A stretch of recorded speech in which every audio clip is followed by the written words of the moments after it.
Welcome to the Brazil Expat Journal, the BJ you can trust. How are you guys? It's Pete and Phil and Pete, and we're here to guide you through South America's biggest country, Brazil. How's it going, Peter? Same as always. Yeah, Pete's going through a rough time, guys. So keep him in your whatever, your prayers, your whatever you want to do. Just send positive thoughts. Sit down with you, Peter, and see what's going on. But there ain't no mountain high enough and all that stuff. Like nothing's insurmountable. Well, at least not with you. You can get over whatever this shit is. So guys, tonight we're gonna talk a little bit Brazilian music and its influences with Professor Antonio for Instituto Aracoara. Oh, I mispronounced it. I was in such a groove. Let me get it right, because there you go. Aracoara. Hey guys, indigenous names, Portuguese in general is very difficult, but then you give me an indigenous name. It takes a while, right? It took me a million years to be able to say Prandara Pram. My great friend Renee, and you know how much I love her. So sorry, guys, mispronunciation there. But it's Instituto Aracoara. There you go. I think I got it right. Correct me later. But he's going to be here tonight to talk about Brazilian music, Brazilian artists that you should get into. We have Pete, who's going to give his insight. We got me that's going to give my insight. We got him that's going to give his insight. And we may even have a few surprises. In fact, I think I see one of those surprises hanging out in the backstage area. But before we get to surprises, I do want to share something really cool with you guys. And it's first that, check that out. We had a jump in viewership, subscribers, whatever. It just went up. And I want to thank everybody that has subscribed in the last couple of days, like last 28 days, 495 new subscribers. Because we took a couple of jumps throughout our little YouTube life here. And they've been like significant, but not like huge jumps. Like, look at these analytics, whatever you want to call it. I love to see the growth. It's awesome. But like the jumps that we've had like recently, it's been cool. It's been really cool. So it's nice to see that the work is appreciated. So keep liking, keep subscribing, share it with your friends. There's a labor of love. We want to share our love for this country with you, but also just share our love of traveling, of just meeting new cultures, hanging out with cool people. And speaking of which, Pete, this is something really cool that happened to me and Pete, right? Our friend Craig, friend of the show, all the way up there from Seattle, came down to Brazil. He came to say hi to me and Pete. In fact, this is the video I wanted to show Pete, because you're in this one. And hopefully the sound will be off, because it wasn't last time. I thought it was off and it was horrible. There you go. And there's Craig right there, and us sitting having a drink in the rain. If the video will load, you will see it. And that was really cool, right, Pete? Finally getting to meet Craig. Such a cool guy. Yes, it was, but you're not sharing the video. There you go. Yeah, no, it's because it locked a little bit. Wait up. Did I show any of that? No. Oh, man, you got to tell me a little bit earlier, dude. Sometimes you're my eyes here. Sometimes you're my eyes. So how do I do that? Because I see Antonio is there in the background, so I want to get through this quickly, but I definitely want to show my brother Craig some love, because that was cool, man. We've been internet friends, whatever you want to call it, for a while, right, Pete? How many years? Almost 10 years. Several years. Oh, there it is. Yeah, so we're here catching a drink in São Paulo. There it is. There he is. It's raining hard. There's Pete. And there's the rain.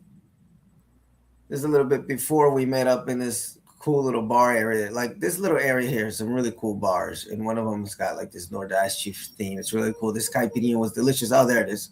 Yeah, this place packs on the weekend, guys. Really cool bar. that whole region there is really cool to hang out in here in Sao Paulo. Out in the suburbs, not like far, far out in the suburbs, but far enough. So, Craig, thank you for coming out. And then I was able to get another drink in with the brother before he went home after work. And it's just like, thank you, man. It's lovely to be able to actually make that connection with people that only meet you because, hey, we're both interested in movies, we're both interested in travel, and then you really make a cool friendship. But anyway, I want to get going here because we have two wonderful guests. Okay, I'm going to let them both come on because I love both of these guys.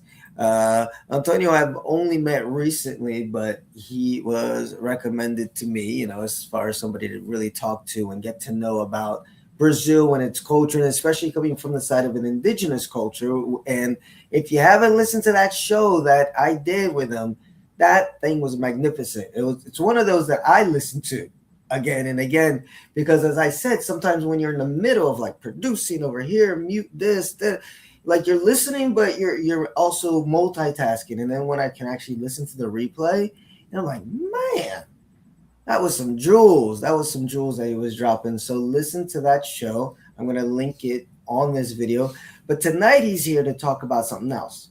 He's going to talk about music because, as you all know, I'm a big lover of music. I make music. We got a cultural center down here in Sao Paulo where we like to introduce people to new music. And because of that, I like to actually introduce you guys because I believe one of the greatest bridges to a culture is its music. So I like to always introduce you to new music. Peter and I have already done 2 episodes, right, Pete, where we talked about our favorite albums. That was that was a lot. That was really fun. Go back and listen to those. You're gonna get a lot of choices from varied styles, from jazz to rock to MPB, bossa nova, all this mix. And that's always something that I really like to impress guys is that Brazilian music isn't just samba.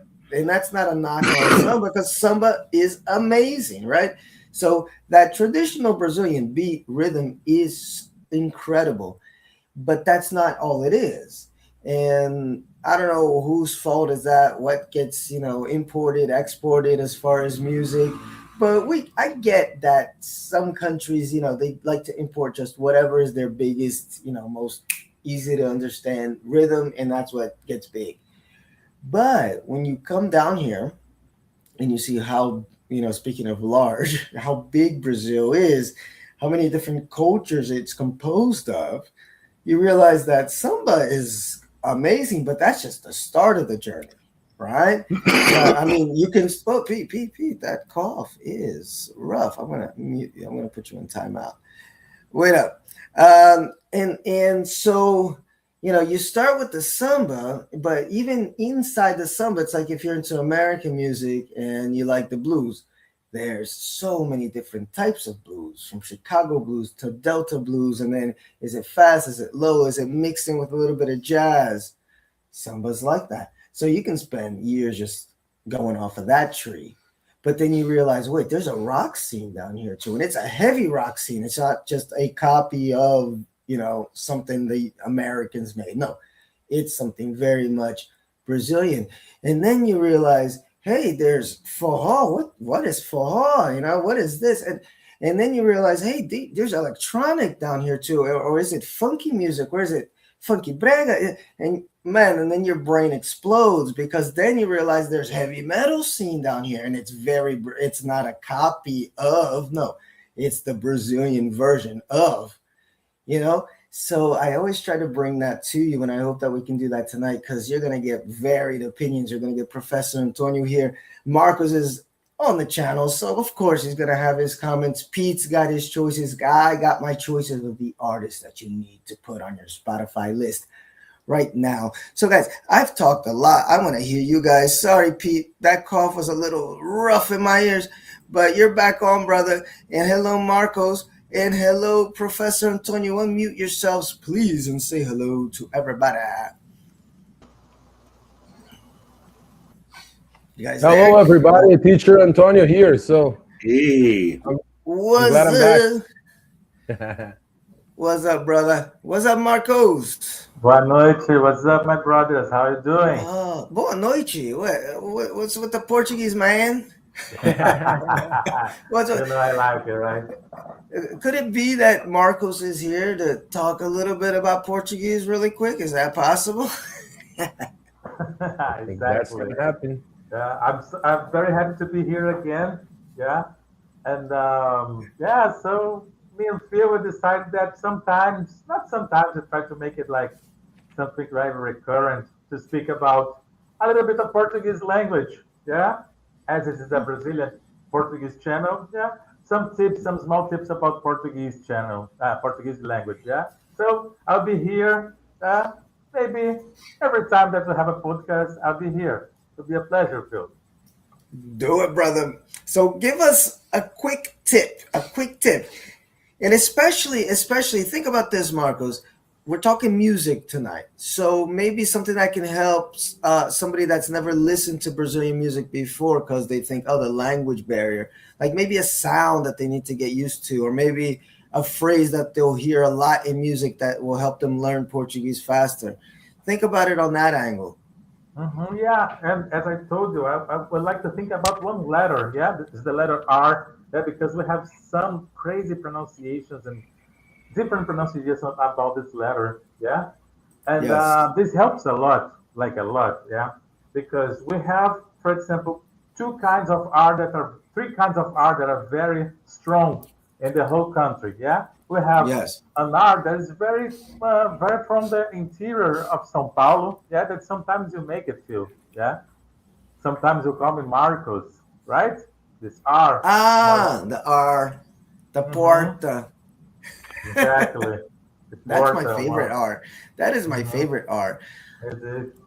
This is Yeah. very like São Paulo, yeah, and more like the Yes. center of Brazil, right? Yes. And Yes. we have also another R that is kind of a R, yeah, just like a tap. So instead of call me Marcos, you would call me Marcos. I've Huh? heard that one before. That's more in the south, maybe? There's more in the south, yeah, and some Yes. areas of São Paulo also they have, yeah, capital depend on where you are in the city of São Paulo, yeah. There are a lot of Yes. people that would call me Marcos, yeah, and Marcos. the cool one, yeah, would be like the Ah, very carioca one, yeah, is when this R, yeah, becomes very guttural. So my name actually, because I'm from Rio, is Marcos, yeah, very good, Marcos.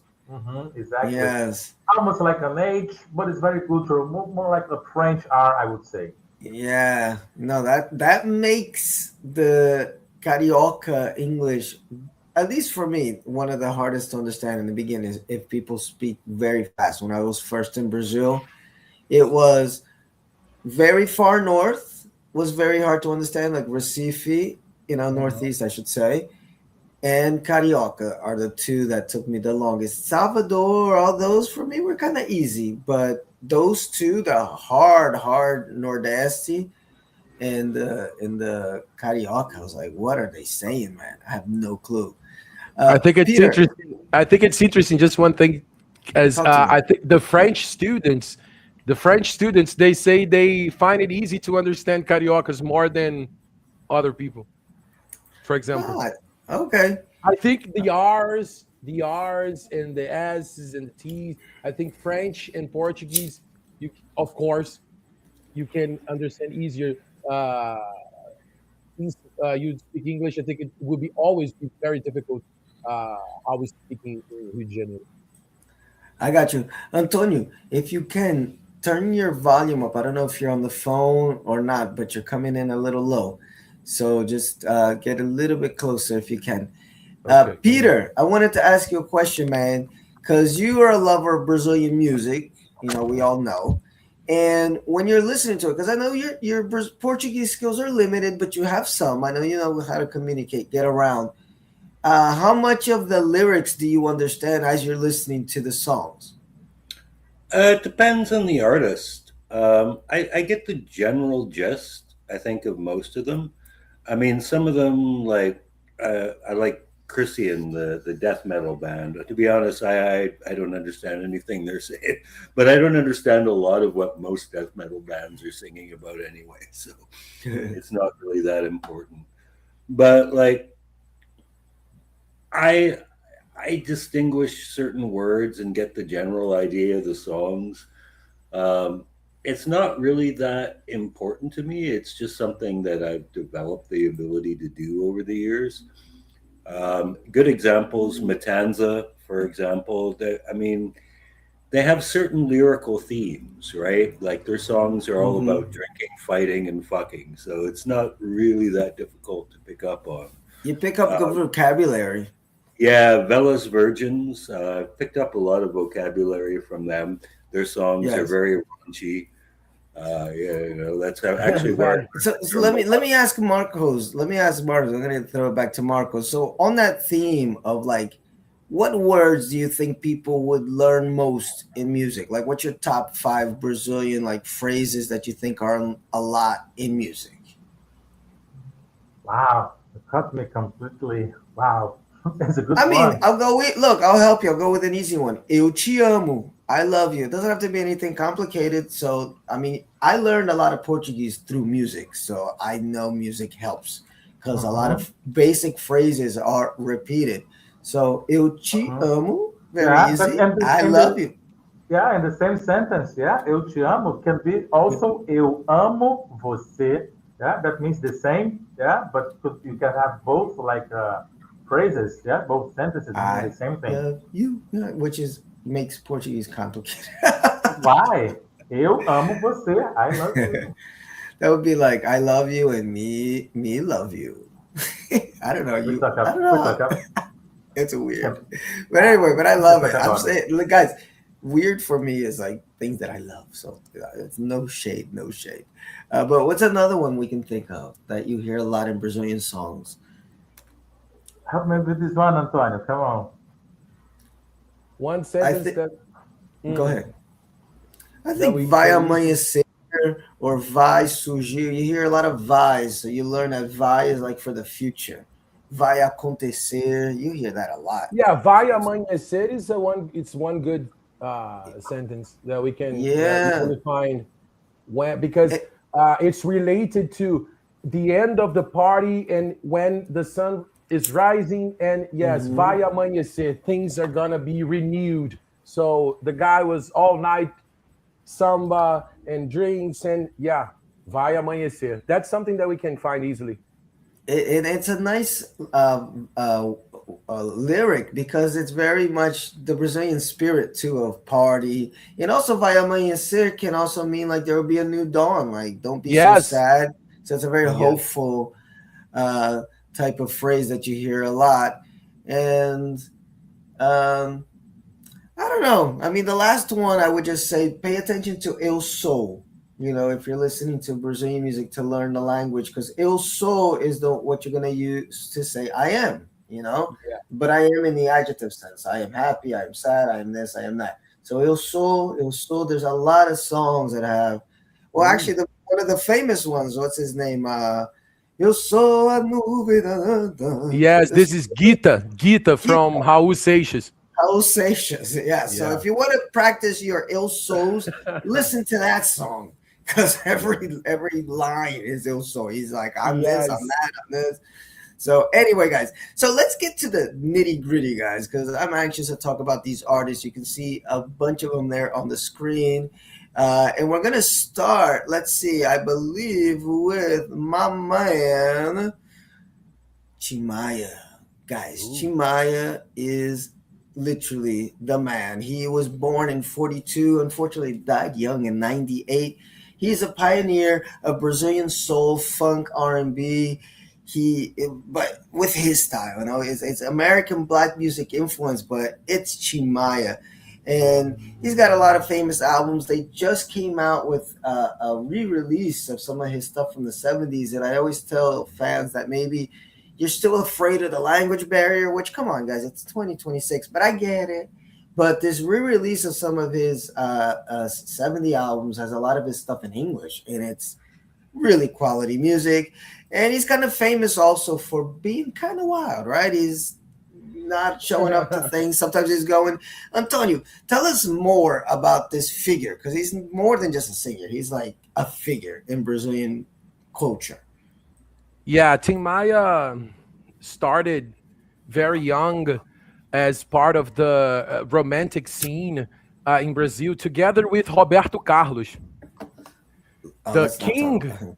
of Brazilian music. Is called Roberto Carlos here, and Tim Maya started as in this scene, but Tim Maya Mhm. never stopped, and this was just yeah, it was not enough for him. So Tim Maya started to absorb a lot of the influences from the U.S. mainly, right? The black music like funk and soul, and he started this phase where he was grooving a lot, and then fase racional, we call it rational, when he was like linked with some beliefs of like aliens and stuff, and he was producing like like music. Many people in Brazil think it is the best. uh I agree. That's his Tim best Maya, phrase. yeah. Antonio, these guys are downtown still. Like I always walk past them. It's the what is it? It's not Verdades Racionais. I forgot now Cultura what it's called. racional, yeah, cultura Cultura racional. Racional. Yeah, it's one of his greatest songs. That eu já fui perdido na rua, né? Yeah, The bom senso, bom right? He sense, talks yeah. about When yeah, I yeah. think he tells us I his think. experience in the US, when he was in the US, because he moved to the Mm-hmm. US and he was in Mm-hmm. the US for some time, right? And then he came back. Yes. And after this, I think Tim Maya, after he ended up things with the rational movement, he was really embarrassed to Mm-hmm. talk about this part of his life.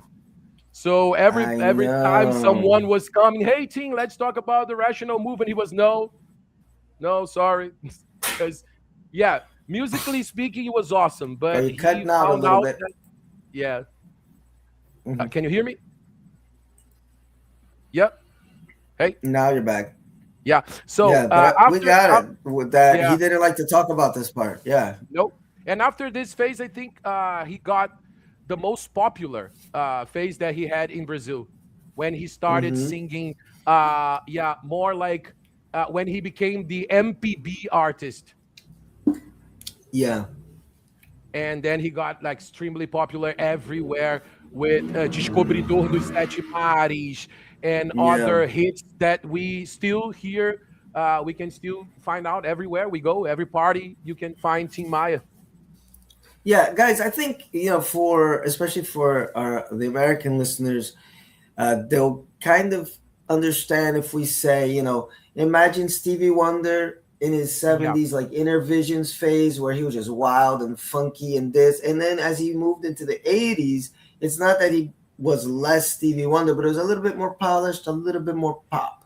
And that's kind of what happened with Chimaya. Just that Chimaya's version of this was like, because Chimaya was a big personality and it just, times 100, really yeah, crazy. really So crazy. so oh, insane, guys! If you nowadays, it's easier for you guys to with subtitles or almost Yeah, he everything died. subtitled, and He yeah, died on stage, right? yeah. Well, no, I think I yeah, mean, he was yeah, his heart just boop. getting sick, and then he went backstage, like he stopped the show, and then he was out. Yeah, he Yeah, it was really disturbing for everyone because we knew that Tim Maya had a very heavy life and like partying all the time and stuff. But I think Brazil was not ready to lose such an artist.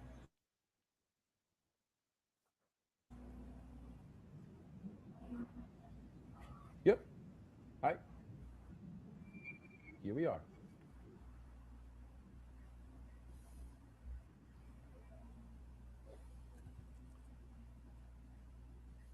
I already missed you.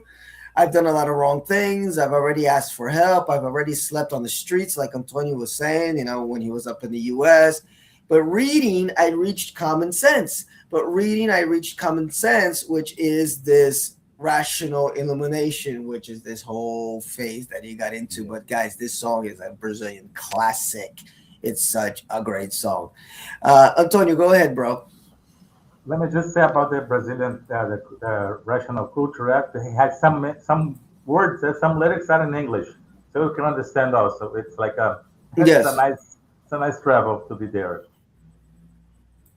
Yeah, and Mm-hmm. what I think Yeah. about, the I think the last thing we can talk about Tim Maya is that, when he hit the like major success in our country, he passed away, and but he left a legacy, and many artists still Incredible today are legacy. influenced by Tim Maya. This is for sure. And I always say that he's one of those guys, those artists that every Brazilian loves. It doesn't matter if it's like the guy that listens to just country, like real country music, Pé da Serra, whatever. Or if you got the heavy metal guy, the kids in the favela that are listening to put the funky music. You put on some Chimaya, he just unites everybody. Like everybody respects this guy because I think a little bit because of how he lived. He kind of lived on his own terms, even if he was a bit of an asshole at times. But at the same moment, he'd be like, "I know I'm an asshole," and then smile at you, and you're like, "Oh, forgive and forget." Like he had that charisma about him that I think is freeing. Like people wish they could just live like that, right? So you kind of live vicariously through this character that he was, but then also the quality of the music. And I put here on the screen, guys, he's the real king. For me, and I think for a lot of Brazilians nowadays, Tim Maia, as we get to know more of his story and how much Roberto Carlos kind of fucked him over, that hey, this is the Yes. real king of rock and roll in Brazil. He was the real cool guy in the Jovem Guarda, that initial like rock phase that Brazil had, in the same way that we've woken up. And as much as I love me some Elvis every once in a while, the real king is Little Richard, right? Oh We yeah. all know that, right? Do we need to explain that? So I Nope. think it's a little bit of that parallel with Chimaya. He's a cool dude. So let's move on, guys. And next on our list is my girl Maria Bethânia, guys. Maria Bethânia is one of my favorite artists. She was born in 46. She has a famous brother named Caetano Veloso, which I'm sure we'll talk about on another episode because he's an essential artist for sure. But I really want to focus on Bethânia. She is not just a major figure in MPB music, she is the figure. She's the best selling Brazilian MPB artist. And for those that don't know, MPB stands for Música Popular Brasileira, which really just means Brazilian pop music. But it's not pop in the sense that you're thinking like Britney Spears, Madonna. Like there's definite sound to MPB that once you listen to enough of it, you'll realize, okay, this is MPB, and that's just like pop music, like Sandy and Junior. They're like a pop group, and MPB has I don't want to call it sophisticated because that sounds kind of elitist, but there's more chords. Let's just put it that way. When I try to learn MPB, there's more chords. it's a little harder. So Oh yeah. she's got over 50-year career. She's known for this deep theatrical, poetic performances and voices. Reminds me a lot of Billie Holiday. I was listening to Billie Holiday today before the show, and then Spotify kind of gets through, does the shuffle, and it gave me some Ella Fitzgerald, and I was like, oh, for me, that's a real parallel of another singer, which I'm sure we'll talk about at some point, Elise Regina, which could do like acrobatics with her voice and just has this pure sound, and Billie Holiday, which is about the phrasing. And it's just about like the drama of that song. Billie Holiday, you'll never, rarely hear her do a lot of acrobatics. She's just gonna tell you what the hell that song's about. That's Oh yeah. Bethânia. And I think as a fan of Billie Holiday when I was a kid, Bethânia just naturally became a Brazilian artist that I really loved, and I still love it. She is my favorite, not just Brazilian artist. I think one of my favorite artists, period. And it's because of what she has brought to music on the theatrical side. Of course, I love the drama of it, but also as a pioneering woman, she has always been very herself. And, I don't know about her private life, but I imagine she's not the most hetero woman out there, but even though it's unspoken, she gives off a very masculine energy. In fact, when I first began listening to her, I thought it was a man. And then I looked at the album cover, I'm like, yeah, it is a dude. And then I realized, oh, it isn't. She's got these masculine features, but at the same time, she's very feminine. She's very enigmatic, an enigmatic creature. And for being herself in the 60s and especially in the 70s during the dictatorship down here, she was just a forward woman. She gave a lot of women a lot of power to just feel like they could be themselves, any version of themselves possible. And also, she was not afraid to bring Afro Brazilian religion to the forefront. Some of her most popular songs, and this is something kind of like a mind trip when you're coming from a different culture. Because when I was in America, I just thought it was like I'm listening. When you listen to the beginning of The Lion King, da da da, hey, I'm like, okay, it's cute. It's just like chanting, whatever. Like, because you don't know stuff. You're young. You're dumb. Me, right? And then you come to Brazil and you realize, oh my God, this is actually like prayer music. Like this is like listening to Aretha Franklin singing Amazing Grace. It's beautiful, but that's a literal like worship song to God. And this is a literal worship song to God. And for her to bring that to the forefront of Brazilian music unabashedly, you can see here in the picture, her dress, the way that she walks on stage barefoot, she's very much of her religion. That is beautiful to me. So I love this woman. Got to see her in Rio, in fact, Marcos and Antonio. I went there to see her at the Vivo Theater, and it was a dream come true, guys. This woman is too much. Are you a fan at all, Antonio? Oh yeah, I had the privilege to see her with Caetano Veloso Oh, 2 years ago, I think, Mm-hmm. and it was really amazing. She's a goddess. I mean, she's our goddess, especially now that we lost Gal Costa. And Yeah, Gal Costa and Maria Bethânia, they were like a team, and now Maria Bethânia, yeah, she's the queen. yeah. And yeah, Incomparable voice, guys. When you listen to that voice, you're like, what the hell is that? It's just yeah, it just booms out. Yeah. and many people don't know like when she became like a famous artist, Caetano was nothing, so she introduced Caetano to us, you know. Yes. Yeah, she presented, and it was the beginning of a great scene in Bahia, like with Mm-hmm. Caetano, Gil, and then the four of them got together to record this great album that we will talk about one day, because Doces it's a Baianos. piece No, of art. It's a piece of art. is it? No, Doces Bárbaros. I said Doces Baianos. Exactly, exactly. Yes, yeah. Ooh, which I love, love, love. Oh, that's a phase, guys. Definitely. When we start getting, I think we're just gonna have to do a show on 1970s Brazilian music because it's so rich. Like I get like nerdgasms from the 1970s in Brazil. But it starts kind of in the mid 60s. But for me, into the 70s is when that shit really boils. It's real interesting music. And yeah, so she's a part of that whole movement. But at the same time, what I like about her is that she's not. She's just her own Yes. entity. And then she comes in when she wants to, and then she's out. And and for the gay community out there, come on, guys. My sister would tell me about like going to Rio to see the drag shows. And actually, oh, I should have gotten that picture, guys. I have a picture of me in high school, and we had a project where we had to share music. And I shared, Tigresa by Maria Bethânia, one of her classics. And I came in dressed in a suit and tie and everything.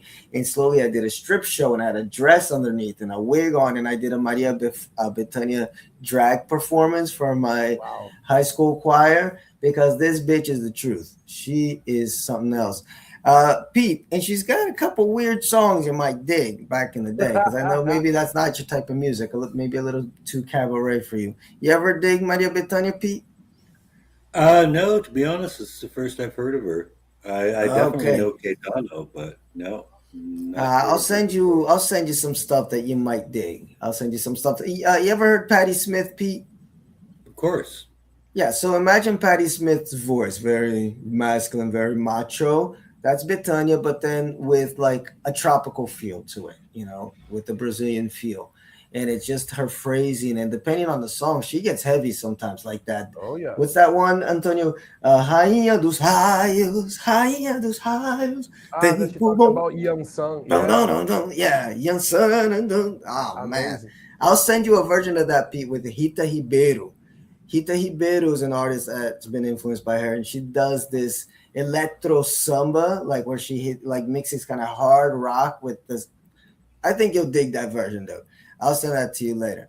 Anyway, now it's Pete's turn. Speaking of Pete, Pete's gonna talk a little bit about our friend CPM22, which I heard for the first time actually Wow. earlier this evening. Yeah, I actually had never heard of them. They formed in 1995 here in Sao Paulo. They're a punk rock group, emo, hardcore, 2000s wave. They broke big in the early 2000s MTV era, and they won a Latin Grammy for Best Brazilian Rock Album in 2008. And I dug them, especially the bass player, man. Emotional lyrics, kind of a youth teen appeal, but I kind of dug them. So tell us a little bit about this band, Pete. How'd you find them? Why you like them? It's just one of those bands that I discovered by going to shows. But usually when I go to shows, I try and research and check their stuff out. So yeah, before I'd ever seen them live, I had actually downloaded a few albums. Really kind of like them. They're a punk band, but they're kind of a melodic punk. It's not like I noticed that, yeah. yeah, it's not like the pop punk of someone like Green Day or Blink 182. It's a very Brazilian style. Um, but yeah, they're one of these bands that they've had, I think, no lineup changes in their history, which is really weird for Brazil. Um, Mm-hmm. a lot For of anywhere.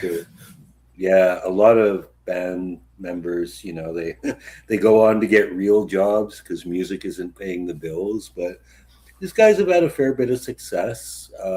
Their influences include the Ramones, obviously, the Descendants, a bit of Buzzcocks, NoFX.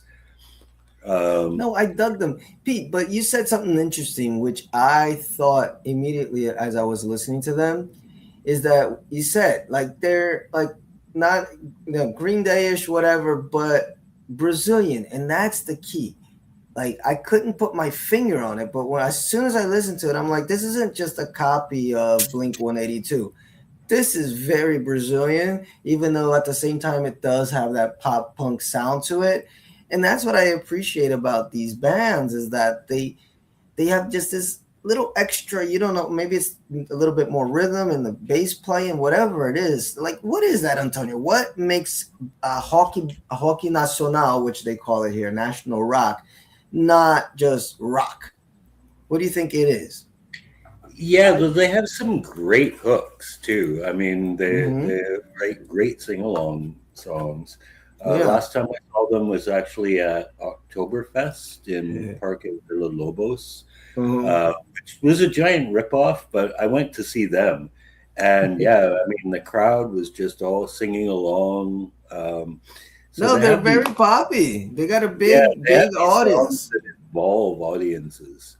Yeah, I Yeah. think it's related to the fact that every artist that wants to play rock and roll, the rock and roll will come through this Brazilian apparatus that we have, like that comes from our culture, the contact with it. So I think when we try to play rock and roll as people from the U.S., we're not gonna make it because we have the Brazilian blood doing its Well, job. You know. I agree. I agree. Well, Marcos is here. He can maybe explain what is the word. Are you ready, Marcos? Here's a word for you.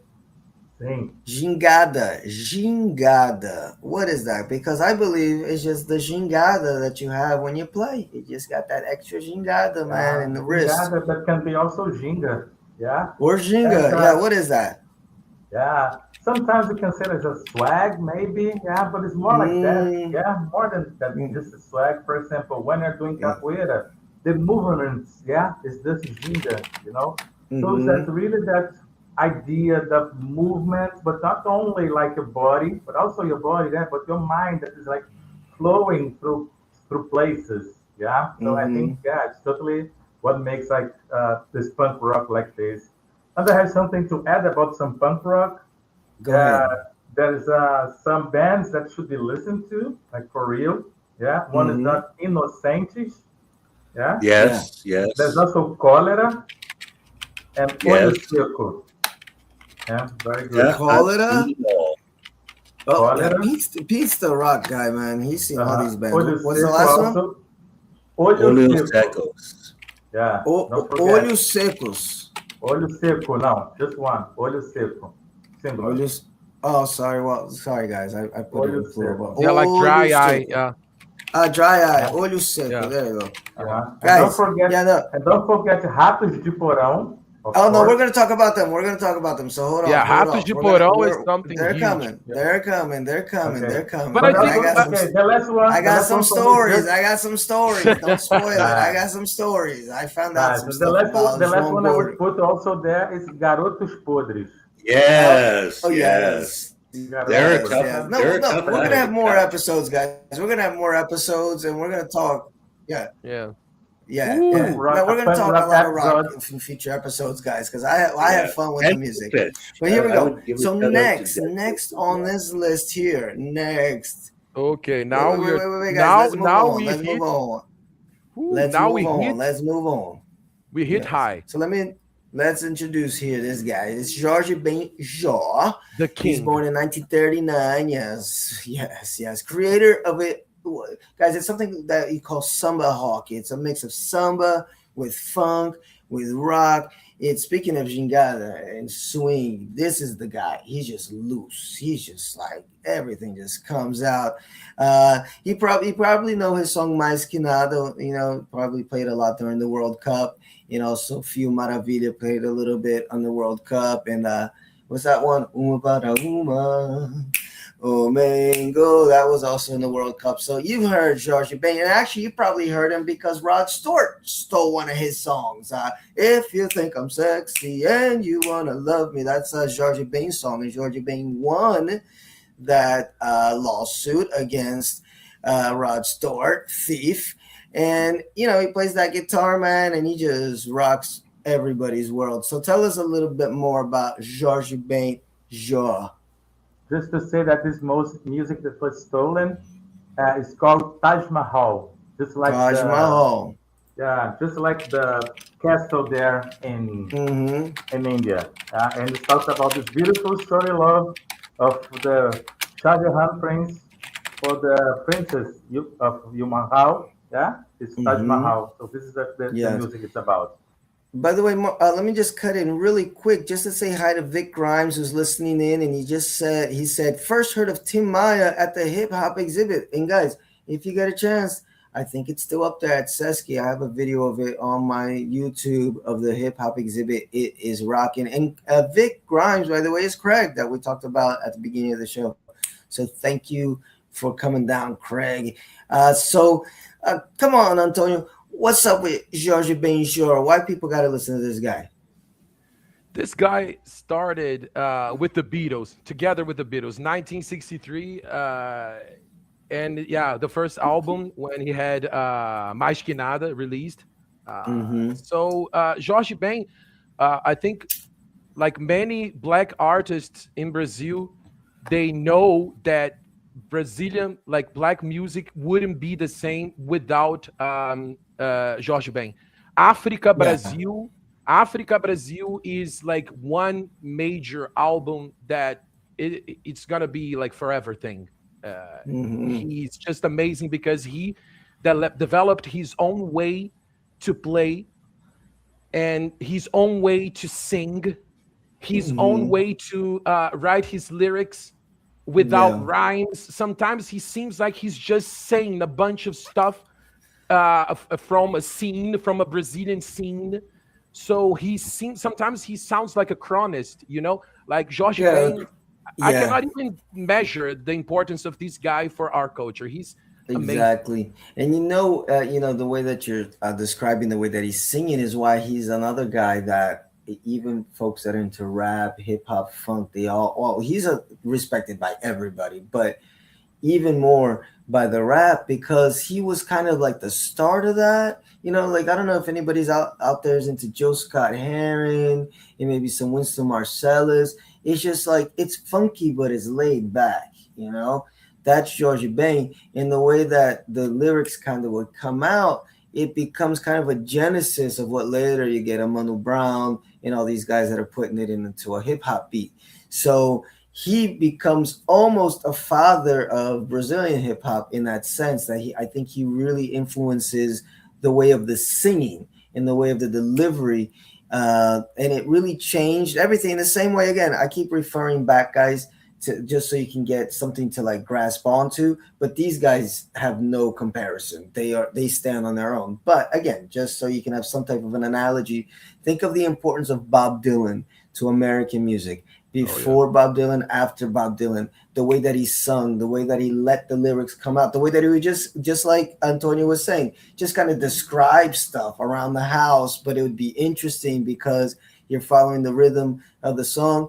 Of course, George Ben is doing it his way, but the same effect took place that it just changed a lot of Brazilian music. This guy's incredible, guys. We could spend all night talking about George Ben. Oh, for sure. And you mentioned rap, and I mean the biggest, the most popular rap group in Brazil is Racionais MCs, and Yes. Racionais they have used one of his samples in one of them songs, like "Fim de Semana no Parque."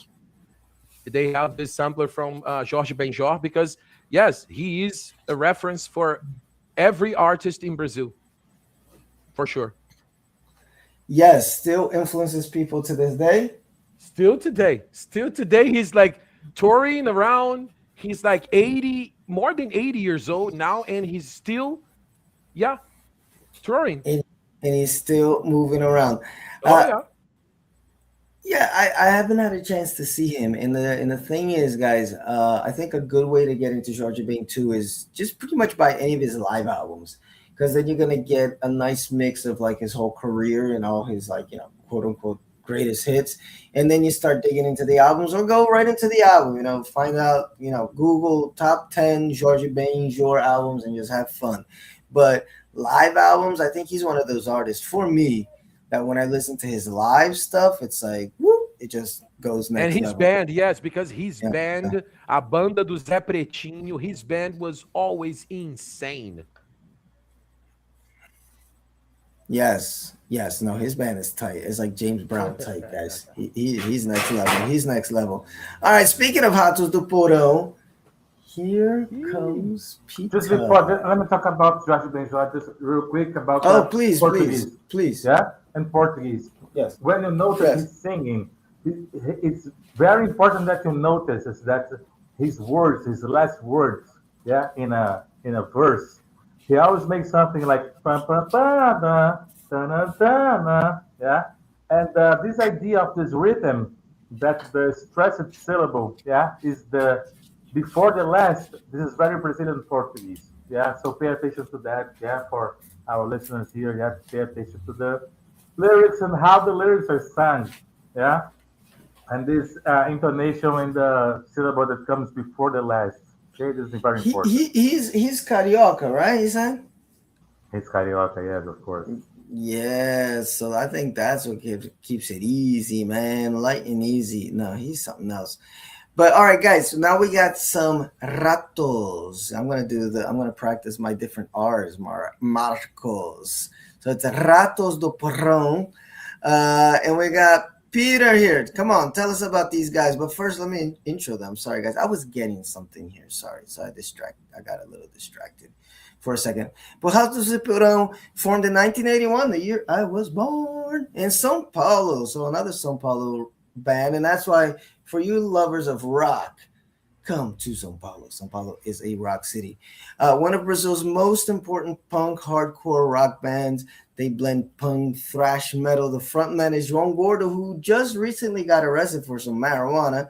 And after Pete talks about it a little bit, I got to show you a video that Eduardo, my boyfriend, just told me about that I didn't know about, where he some guy tried to attack him live on TV. It's iconic. We're gonna watch this together, so hold on, okay? and they're known for a very raw and aggressive sound. And thank you, Pete, because I didn't know about these guys. I found out about them when we did that last episode, and I listened to all the albums that everybody recommended, and I fell in love with these guys. Oh my God, I loved it. Very anti-establishment lyrics. They have a great global underground following. So come on, tell us about Ratos do Porão. Yeah, well, they're basically one of the original hardcore punk bands in Brazil. They're really responsible for the whole Sao Paulo hardcore scene that would, give birth to Dourados Podres were part of that as well, and Sepultura came out of there.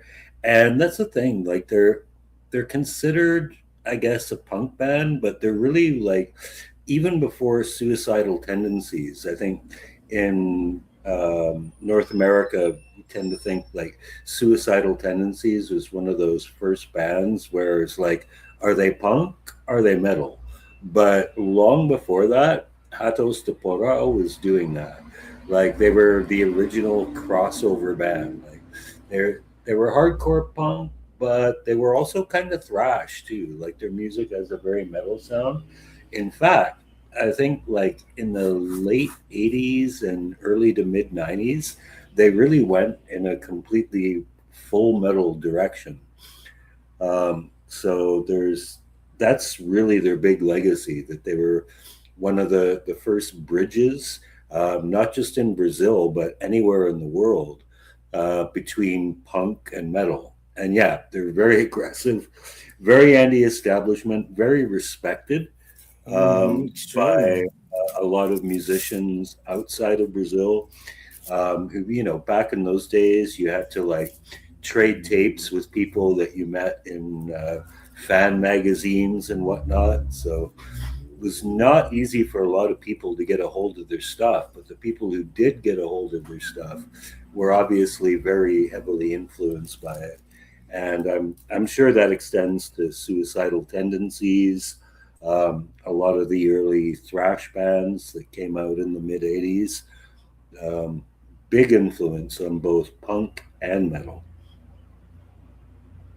Pete, well, as you were saying that with that mix, because I actually listened to this album right here. You can see that on the cover, and that was the first thing that hit me was how hard they were, and especially for the era. I was like, damn, this hits really hard. And anybody that's listened to the show knows that the first music that really got me going. I've always loved music, but the first one that said, "Hey, I want to pick up a guitar," was punk. It was The Exploited, and then I had that compilation album Wargasm with a bunch of bands on there.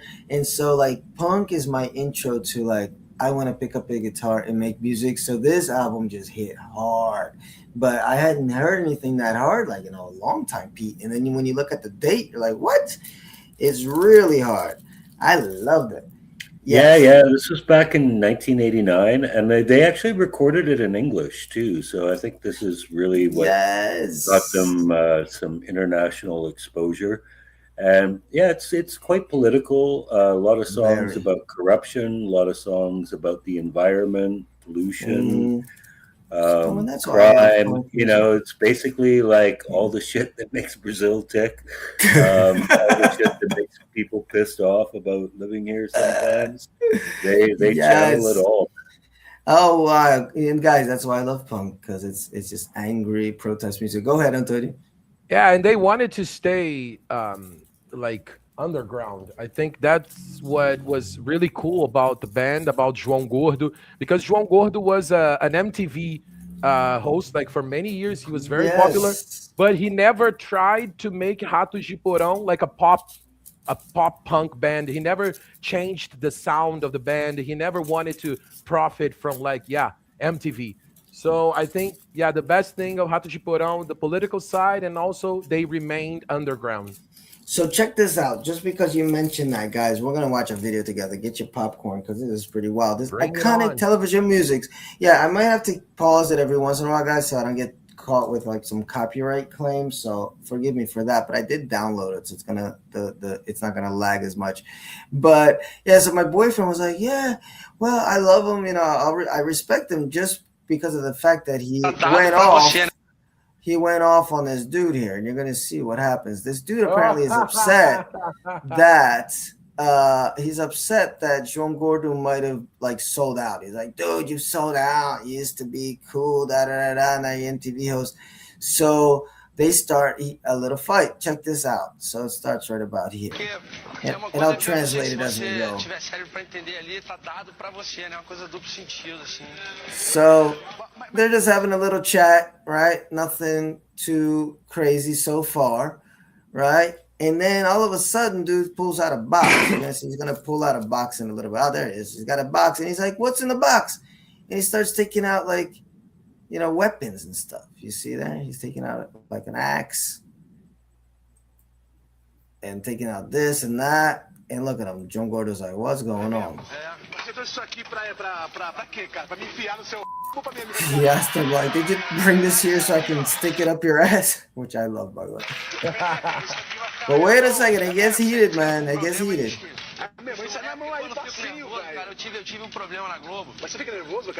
So then he's going to talk a little bit about, how he's got he had some troubles, blah, blah, blah. And then all of a sudden he starts saying how he sold out. Like, you sold out, you used to be this and blah, blah, blah. Like, I was your biggest fan. Like, you were a traitor to the movement. You're a traitor to the punk movement. You betrayed the punk movement. Boy, it's gonna get heated, y'all.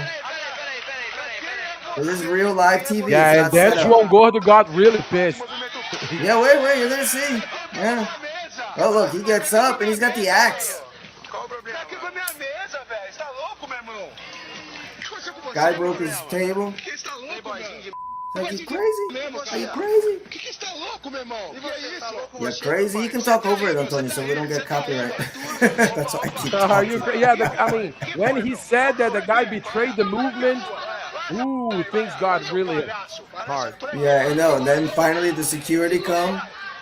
Segurança, security. Yeah. From the beginning they were like, the words were not good, but Dado Dolabella is a woman abuser. He has He has a long line of shit he did. What's up, Travel Murdoch? Oh, I'm so happy to have you here. What's good, family? Oh, what's good, fam? We're having some good times tonight, Travelmatic. We're not talking about genres tonight. We're talking about artists that you really got to get into, artists that I think you should put on your Spotify list like tonight. Don't even wait till tomorrow. Just put it there tonight, and you're going to have some good times. You're going to listen to some amazing music. And guys, we're going to have more of these episodes, because the Brazil Expat Journal is about that. It's about kind of showing you what the culture down here is like. It's not just your regular, hey, this is a nice beach here, that's a nice beach there. No, it's like daily life shit.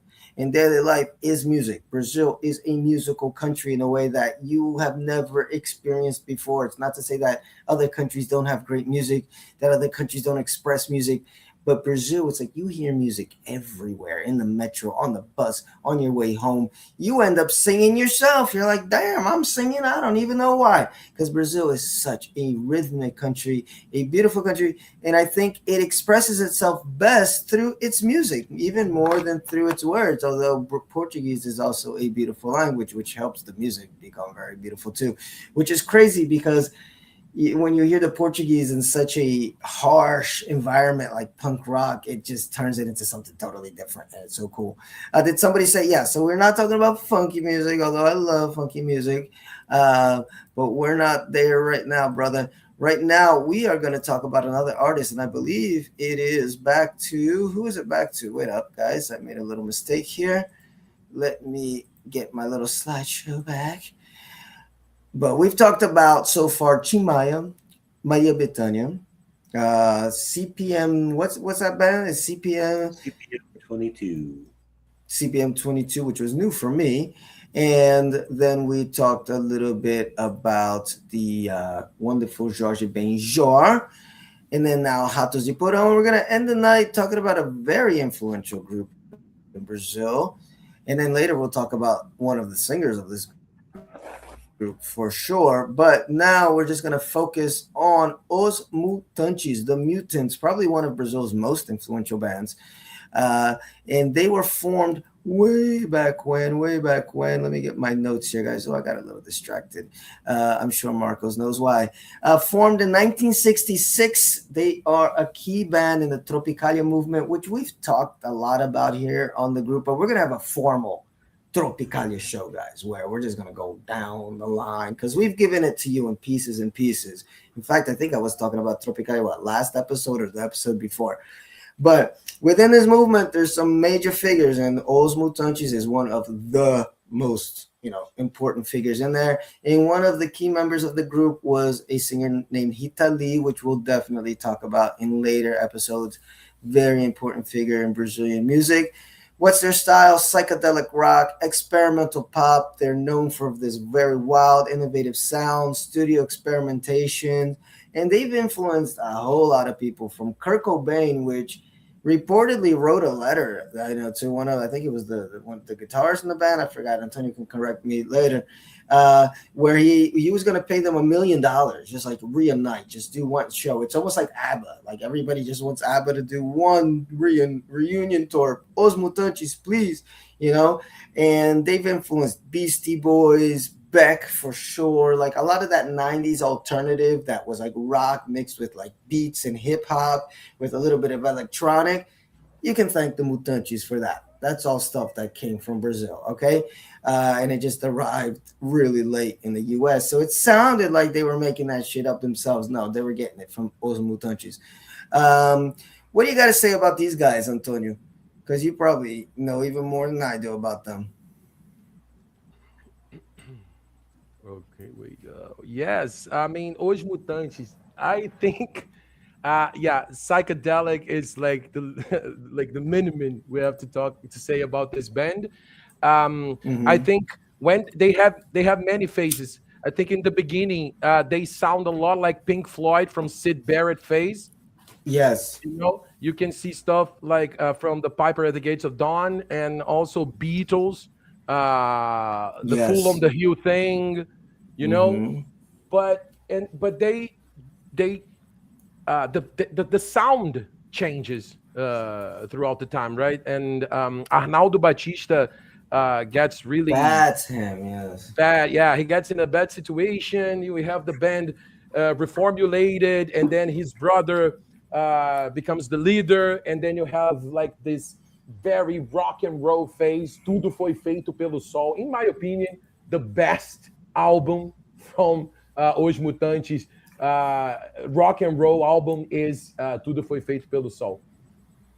They absorbed the influence, like the international influence, and also they wanted to shock the Brazilian society. So Mm-hmm. their presentations were always full of performances.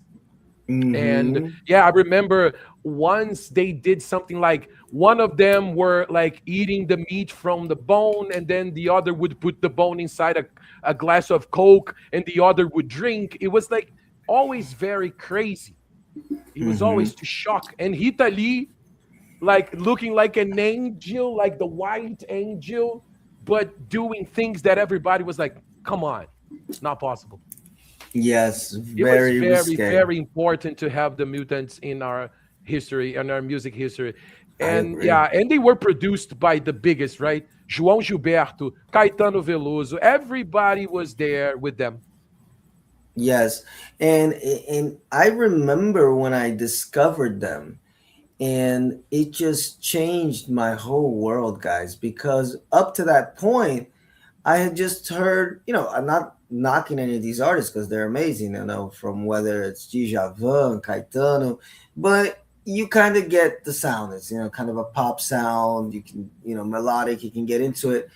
And because of what America or whatever Brazil sends to the world, for whatever reason, whatever music gets to the US and whatever music doesn't, Os Mutantes wasn't a band that came first. Like I had to search for it, and then when I found them, and I realized, oh my God, Brazilian music is way more than just MPB and samba. Oh, way and more. it expands into all this. And then when you start researching, you realize, oh no, they're not just copying somebody. No, others are copying them. And then you realize, wow, this country is so rich. And then definitely we'll talk about another band from this time, which I know Pete loves, is Secos y Molhados, but we'll save them for another show. But, another band that also, they weren't copying anybody. No, others were copying them. They were doing it before. And Antonio, when you talk about like the psychedelic sound, but then it always goes back to, but it's always through a Brazilian lens, which I think is so important. You're not going to listen to the Brazilian version of Pink Floyd. We're using these as just kind of guides to help you understand, okay, that's what I'm kind of going to get into when I listen to this. But guys, at the same time, it's not. Osmo No, yeah, Touches yeah. is their own.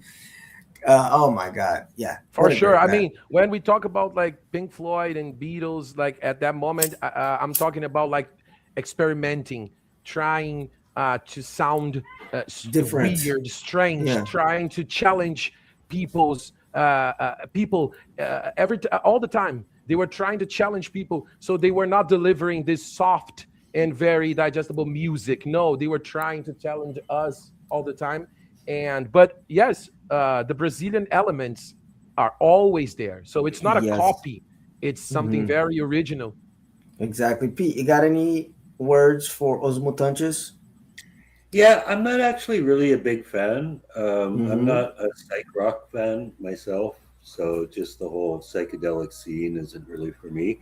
I did see them live, actually. They performed, I don't know the name of the park, but it's the one by Metro Armenia in Sao Paulo. They had a big free festival there, Cool. and I saw them, and it was kind of a big deal because it was like just after Hida Lee died, so there's like a big emotional tribute to her. But I have to Mm-hmm. say one thing for Os Mutantes, they did give us Hita Lee. I really got into her when we went to that show in Park at Villa Lobos, the tribute show that was Oh, that actually was 12 great. Yeah. years after she died. I think it And was yeah, I became Fernanda a Lima. really Fernanda big fan Lima of did it. her. Yeah. So yeah, I appreciate their. I actually one of the few Brazilian bands that I was aware of before I moved to Brazil because a friend of mine is a pretty big fan. He tried to get me into them, and yeah, didn't really feel it, but definitely mad props for giving us Hito Lee though. Yeah, I remember I was very Yeah. surprised because when they had this reunion in England, in London, the theater where they presented themselves, where it was crowded. I never knew like the British that they knew like Oh, Os for Mutantes. sure. Yeah, and I'm Yeah, they sure had it a probably. pretty Oh, good sorry. national following.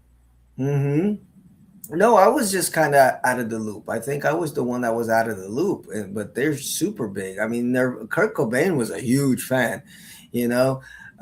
Beastie Boys credit them, and they credit them right, like not at the last part of their liner notes. I think it's Os Mutantes, man. This is the band, and I can imagine because of the Brazilian exile, and we'll talk about that, guys, when we talk about Caetano and Gilberto Gil. They spent some time in England in exile. They brought a lot of their music there. They recorded some music there. In fact, one of my favorite Caetano albums is from his time in exile. But, so their music traveled around, and I like that in that time period sound was more open. There was way more collaboration and people were like listening to each other a bit more. So you get a lot of weird mixes. So I think that is it for Just one tonight. question. Okay, guys. Just one So question. we Pete, got can I ask go Pete a ahead. Yeah, Go question? ahead. Pete, Do have it. you tried Tudo Foi Feito pelo Sol, the album? no. Oh, yeah. So try it and then we can talk about it, okay? All You can right, tell me. Okay? All right, we no got a problem. challenge. We got a challenge That's there. it. Um, Yes. so And guys, I hope Mutantes is my favorite band. I just have this to say. Yeah, it's my favorite band. That is like perfect. which one? Yeah, Was Mutantes is Was your Mutantes. Yeah, favorite? it's my favorite Oh, band. Like cool. everywhere, like in the world, really. It's like wow, it's something for Nice. me. Yeah. Yeah, So no, please listen to Mutantes. Yeah, and yeah. man, it's just fantastic. Yeah, in Portuguese, in French, in Spanish, in English, many Well, yeah, languages well, they they have spoke. a wonderful, they have a really great version of Baby that's in English, which I love. Hitali does a version of that, and that's the thing too, that they got a psychedelic feel, but not really. Like they got their songs are pretty poppy. Like you can it's pop at the same time. It's almost like if you're listening to Pet Yes. Sounds by the Beach Boys.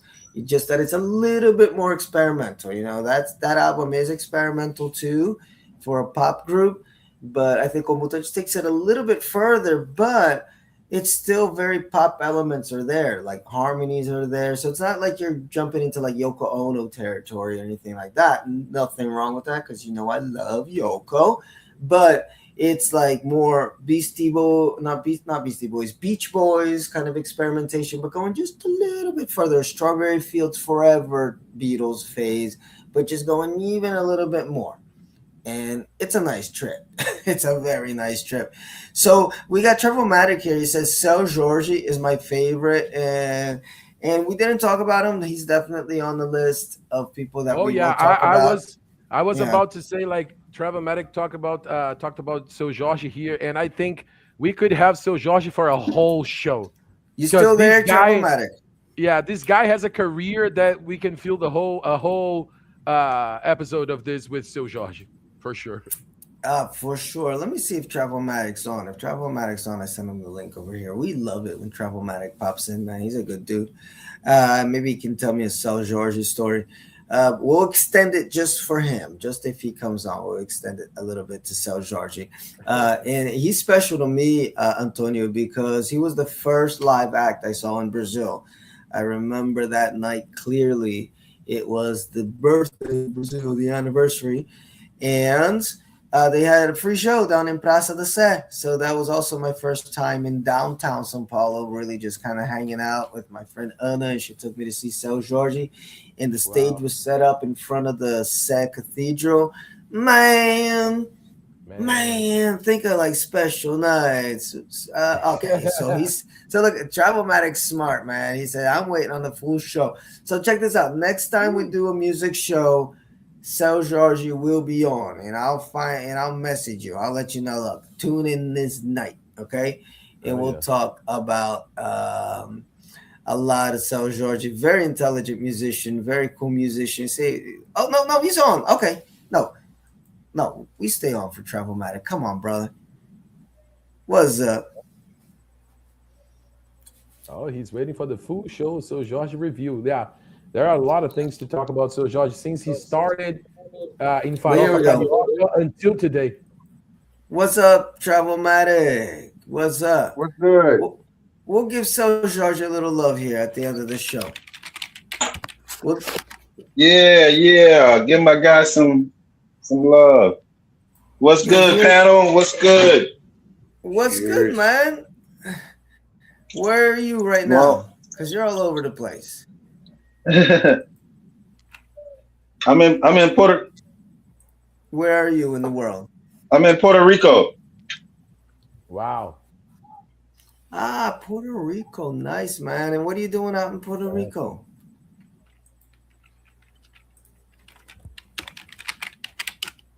What are you doing out there? Shout out for Bad Bunny. Let me see if it's cutting out a little bit because I remember last time you tried to come on and the Okay, I'm it sorry. just couldn't connect to I'm back. Bluetooth. I'm back. Back. I'm Oh, back. there I'm it back. is. What you do? Yeah, What I you had doing to, out there in Puerto Rico? man, just living life, man. All right, I'm just out here cool, living. man. And when's the next time you think of coming down here to Brazil? Oh man, I want to come back for I always like to do the Afro punk, but in Bahia. Yeah. But I really just want to come back for the in November period for the Afro Brazilian month that y'all have. Dia Consciência Negra, the Conscious Day, Black Consciousness Day. Yeah, that's like sometime in November. But I think isn't that like the Black History Month in Brazil? I don't think It's so. not the whole month, Antonio. It's not the whole month. It's just the day. But people are kind of Oh, Brazil extends everything, but it's not officially the month. But okay, it's okay. Brazilian way. People kind of extend stuff. Yeah, but So and the it turns into November a month. 20th, Yeah. it's a holiday. Yeah. Okay. Yeah, Yes, it's a the whole month, holiday. the whole November month is the month for Black Conscious. Yeah. Oh, Black conscious. Yeah, Okay, there there you you go. go. That's better. Oh, actually, now that I think about it, there you go. Now that you said it like that, Antonio, I remember seeing sites. Dia da Consciência Negra, Mês da Consciência Negra. Yeah. Yeah. Yeah. So it's not Black History. It's because when you were saying history, I wasn't connecting it. But I've seen those signs. So Yeah, it's, yeah, yeah, Black I was Awareness speaking in Month. American. Yeah, Yes. I was speaking in I American. know you messed us up. Ac- Now check this out. Check yeah, this yeah, out. yeah, Now, yeah. now that we got you on, we're gonna quiz you a little bit. Let me see if you heard of any of these artists. Have you ever heard of what is it, Pete? CP? CPM 22. CPM 22? Travelmatic? No, Negative? All right. What about uh, Chimaya? Have you ever heard Chimaya? no, Ching Maya. I mean, I've heard. Okay. I know more about the songs. Only artists I know, like I said, Soul Georgie Okay. and Okay. Lucha Amelia and Okay. Leo Santana. Yeah. Oh, but Oh, that's Leo nice. That's Santana. nice. That's That's very nice. nice. That's Wow. nice. So you never heard Hitalios Mutantes? I probably not. Probably not Ratos e Porões. What about Jorge Benjor? Jorge Ben? Maybe you've heard that name thrown around before. Jorge Ben. Jorge Ben. No. Georgia Bang. No. What about Maria Bethânia? That name ring a bell? Anybody ever throw it around? Maria Bethânia. No. All right, so you got to go back and listen to the show from the start because it was a good show. Yeah, You're yeah. gonna get some good music tips. See, I told you, Antonio, this is for beginners, man, beginners. Uh, but Now, guys, what genre is that? Is that punk rock or well, it's a what? mix here. It's a mix. The band up top. So if you look from the up top, the band up top is kind of like a pop punk, like Brazilian style. All of them are kind of like Green Day-ish. Chimaya is you get that Brazilian soul music. Your Barry White, but like just funkier and crazier. Os Mutantes is kind of like a psychedelic rock kind of thing. The guys there, Ratos e Porões, is a hard rock punk mixed with thrash metal. Jorge Ben is just funky as fuck, good dude. And then Bethania is gonna give you the theatrics and like that kind of Billie Holiday meets Brazil meets Patti Smith. So she's all that. Okay, Yes. okay. So a lot to choose from, man. A lot to choose from. Brazilian music is very diverse. You mentioned some Yeah, I'm great gonna go artists, back and though. check it out. Yeah. You mentioned a Definitely lot gonna of go back and check it out. Yeah, you mentioned a lot of artists that are influenced by these artists. This is like the old guard. This is like the Aretha Franklins, the Stevie Wonders. Like they're the ones that built the shit, and then Hmm. everybody just kind of follow. So they're really, really great artists to listen to. Oh yeah, that wouldn't be Seu Jorge without Jorge Ben, for sure. Oh, 100%. Okay. And probably, I don't know if that's his real name, but if it isn't, I imagine he did it as a tribute to Georgie Bain, so Georgie. So I don't know. I don't know the story behind that. But yeah, no So Georgie without Georgie Bain for sure. But So Georgie's great, guys. I definitely, well, I recommend like all his albums. I don't know. I like all his albums. I definitely like the one that he did for A Life Aquatic, where he did Portuguese versions of David Bowie songs. That's a beautiful album. But the one like songs to listen to at a barbecue is classic. The album with Carolina. That one was when I first got to Brazil. That was the album that was really popular, 2008. With Burguesinha, but I forgot the name of Yeah. the album. But that's old school. So dude just does Yeah, everything. Like, I always yeah, say to my friends, if you wanna, I mean, we have like Seu Jorge in his cool phase, and we have Seu Jorge in his romantic phase. But in my opinion, I yes. like Seu Jorge from the beginning of his career when he was the lead singer of a band called Farofa Carioca. Oh, I never heard of If this. you wanna Let me check see this. Seu Jorge, electrifying Seu Jorge, I think it's Farofa Carioca with Seu Jorge. All Yeah. right, I'm gonna You listen to can that check, later. There you go. yeah, you can check Moro no Brasil. That's All oh right. yeah, that image with Seu Jorge, very very crazy. That's Moro no Brasil. So check Moro no Brasil and you're gonna see Seu Jorge insane. Oh, let me see. Moro no Brasil. Okay, well, I can't play it because then YouTube will kill me, but I'll Yeah, definitely listen to this later. this album that you can see the cover there, this album is amazing. Amazing. All right, there you go. There you go. Travelmatic. You got yourself some listening to do. Oh yeah. Yeah, yeah. I've been checking him out. How I came across him was oh man, he had a song, I guess maybe no, I think he was on Tiny Desk. Was he on Tiny Desk? I NPR? I think He so. might have been. If he I hasn't, think I'm that sure. was. I Yeah, I want don't to say know. he was on there, I believe, but I heard a Yeah, song yeah, he yeah. did. He was at Tiny Desk. Yeah. Yeah, Probably yeah, because, yeah. yeah, okay, because he got kind of popular. Now that you mentioned NPR, I found out about him in the U.S. too because of the Life Aquatic album, because he did like an acoustic versions of David Bowie songs, but in Oh yeah. Portuguese. And that used to be on NPR all the time. Like they used to talk about that album. So I found out about him even before I think coming to Brazil. I forgot when that came out, but definitely I listened to it on NPR. Yeah, he was on Tiny Desk in 2010. I mean, it's been a while. It's been 16 years. Mm, Mm. yeah. And he did a Yeah, re no, yeah. Oh, I'm sorry. I'm sorry. I was just gonna no, say he that I was about album's to from 2005. Okay, Wow. so a Life 2005. Aquatic. So Okay. definitely, yeah, definitely, I found out about him even before coming to Brazil, and then for him to Hmm. be like the first show I see in Brazil, I was like, no, man, I'm staying in this motherfucking place. But anyway, I'm sorry to cut you off, Travelmatic. Go ahead, go ahead. Oh no, I was just gonna say one song that stuck out because you were saying he did a remake of David Bowie, and I was thinking of the one he did with Oh, with Ana Carolina, the miner's daughter, or something like that, right? Uh, no, Oh, he or Luisa did daughter. Carolina, that one. Okay, I just saw her by um the way.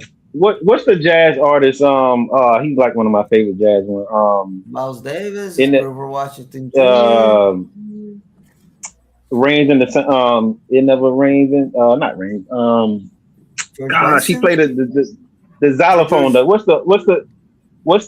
the guy that played the xylophone um Brazilian guy from Jesuit. Brazilian or no American? He's Xylophone. American guy. Oh. Oh my God, Pete! You know any You jazz know the people that play bells. xylophones? Is that the Jazz xylophone with player or jazz guy plays bells. I have no clue, dude. I have no clue. Is it Lionel gosh, I'm Hampton? Kenny going G? blank. Is it Kenny G? Oh, not Kenny G. Oh man, I have no what's his clue, dude. But name? what's the story? Tell the end of this story, then maybe you'll No, but remember. I just heard it and I was like, man, this dude is he had a very soulful voice. His sound and everything is kind of like what I like. So I just Let kind of me went down a see. rabbit hole from that point. Yeah, no one that Singer. heard that deep voice would forget it. It's just yeah, it's impacting. Let me see here. I put on Google here. Sel George singing with jazz guy.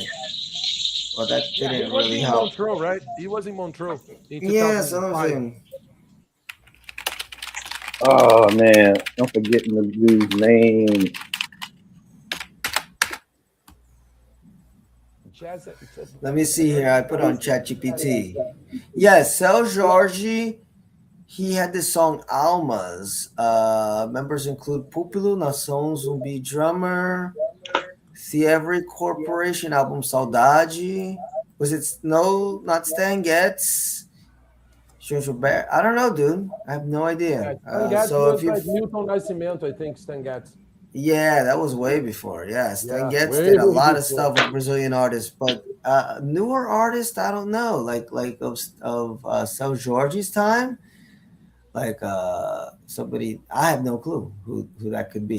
I'll have to think about it Maybe next time. maybe Winston Marsalis. He does a lot of crazy stuff. I don't know. Yeah, One of the you can Marcellus brothers. research it, and then you come back when we had the Seu Jorge show. You can talk. I agree. Good idea. But anyway, guys, so this ended up being the São Jorge Love Hour. Are you a fan at all, Pete? Do you even know who this guy is, São Jorge? I know who he is, but I'm not familiar with his music. I mostly know him from his acting career. Oh yeah. Oh yeah, there's that part too. Pete, talk about his acting a little bit. There's that part too. Come on, guys. Well, Roy This is the Roy São Jorge Roy Love Hour. Ayers. It's Roy Yeah. Ayers.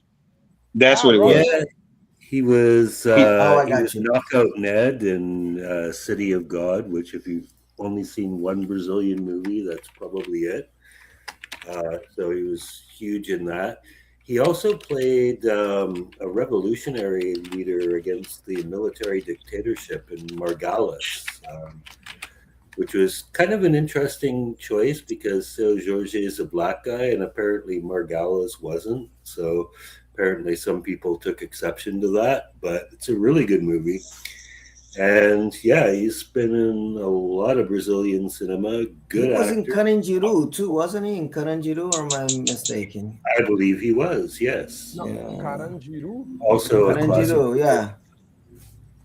Yeah, I think he was in that, and I think he was also in Tropa de Elite. He was like the wasn't he the teacher that was like, oh, defend the rights of the prisoners. I think he was definitely in that movie. He's in a lot of movies, guys. Like Yes, he just he's pops very up when you least expect it. It's like, oh, there's São Jorge again, you know. So and in a lot of classic Brazilian movies too.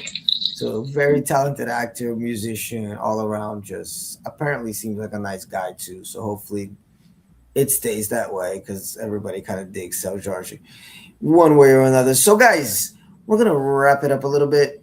Travelmatic, thank you for popping in as always. We're gonna get you back like for a full show because I gotta catch up on your travels, man. You're all over the place. I'm trying to expand the show to a little bit more global. You know, not just talk about Brazil, but just the ideas of travel itself, like just going around, and of course Brazil being the number one option.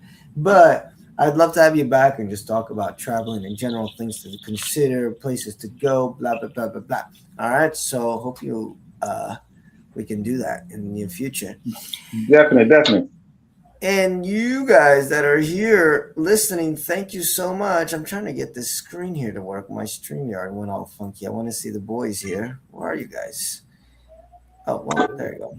But anyway, yeah, thank you everybody that's been supporting the show, everybody that's been listening to the show, liking, subscribing, doing everything that you're doing, you know, because we're really trying to grow this channel and it takes a lot of work. We're all tired. It's late at night, but we really make this effort to kind of help you guys out. And I think it's really important to reach out to our boys here, okay? Marcos was on the show a couple weeks back. And we were talking about, you know, what would a Brazilian do? That was a fun show, guys. So go back and listen to that. And we're giving you just cultural tips, how to fit in and just kind of in a fun way. But of course, you can also just reach out to Marcos, and I'm sure, you know, you guys can talk and he can help you even more. And same with Professor Castro. There you go. He teaches English to foreigners, and he's out there in Rio de Janeiro. So I know a lot of you come to Rio de Janeiro, right? I didn't say that. But if you happen to be in that horrible city of Rio de Janeiro, you're going to meet two wonderful people, okay? And really, from my heart, I don't just put people's name out there that I don't love to death. So these guys are really good brothers. Professor Castro, Marcos, they will take you around the city. They will help you out. They'll teach you some Portuguese. And they'll teach you the real Portuguese. Like, they're not going to, like that chato. There's a word you should learn. Chato, boring stuff that you're going to read in a book. They're going to teach you, like, how to really get around. And you got to get in touch and follow Instituto Aracoara. Guys, it's so difficult to say this stuff. Yes. But, you know, we work hard to try to do it. So Instituto Aracoara. And you're going to get in there. That's where you're going to really connect to the educational side of what these guys do, the voluntary side of what these guys do. Marcos talked at length in that episode about all the stuff that their institute does, the connections that they have with HBCUs up in the U.S., projects that they do with universities up there, and just projects that they do down here. And they just want to expand, you know, and to expand it, like, To coin a phrase, it takes a village, but it really does. It takes a lot of support, takes a lot of people that really believe in you. So that extends to this show. Like, we're doing this, and it really just shows us that it's with your support that everybody grows. Okay. So please share, please like. If this is your type of content, we will be here next Monday. Here's my outro music. Speaking of NPR, thank you, boys, for being on. I love you. Got any last words? I Better just go want to fast. thank you for the opportunity, and yeah, because our mission is to connect America, and you are providing this chance for us. And yeah, really, I really thank you guys, Pete, everybody. Thank you. Thank you. And Marcos, you're the man, man. I know you're the Obrigado, man. thank you. It was amazing. I'll be here, I'll be around in the podcast. Yeah, giving some All right, tips cool. in Portuguese. Yes, while eating chips. Anyway, guys, until next time, love you. Let's end this stream right now. Next week, I got something special for you. Don't worry.